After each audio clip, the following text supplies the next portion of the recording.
வணக்கம் மக்களே, இன்றைக்கி நம்ம என்ன சமைக்க போகிறோன்னு பார்த்தீங்கன்னா, ஸ்கூல் பசங்களுக்காக ஸ்நாக்ஸ் ரெடி பண்ணலான்னு சொல்லிட்டு இருக்கோம்.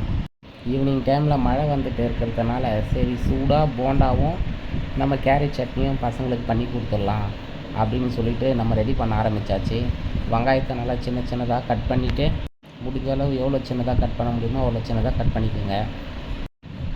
வெங்காயம் கட் பண்ணி முடித்த உடனே ஒரு மீடியம் சைஸ் தக்காளி, ஒரு 2 தக்காளி நான் எடுத்துருக்கேன்.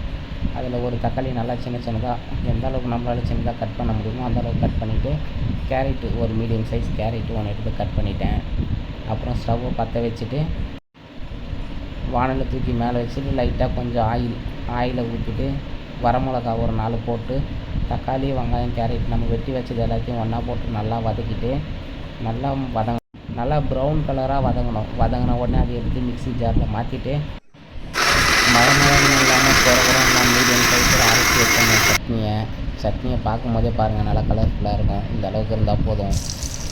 தாளிப்புக்கு தேவையான அளவு எண்ணெய், கொஞ்சமாக கடுகு கறிவேப்பிலை போட்டுட்டு அடுப்பை ஆஃப் பண்ணிடலாம்.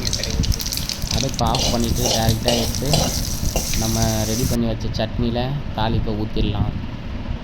தாளிப்பை ஊற்றின உடனே சட்னி நல்லா கலர்ஃபுல்லாக இருக்குது. போண்டாக்கு மாவை ரெடி பண்ணிக்கலாம். உளுந்து 3 கட்டு, அரிசி 1/4 கட்டு எடுத்துருக்கோம்.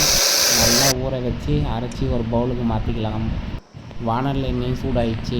சின்ன சின்னதாக உருண்டையாக போட்டுக்கலாம். போண்டாவை சின்ன சின்ன உருண்டையாக எண்ணெயில் முழுகிற அளவு நம்ம போண்டாவை போட்டு எடுத்துக்கலாம். போண்டாவை பிளேட்டுக்கு மாற்றிக்கலாம். அதை தட்டில் போடும்போது கொஞ்சம் போண்டாவில் கிறிஸ்பியாக இருக்குதுன்னு சொல்லிட்டு அவ்வளோதான். Evening snacks ready. இனிமேல் சாப்பிட்றதுக்கு உட்காந்து நம்ம சாப்பிட வேண்டியது தான்.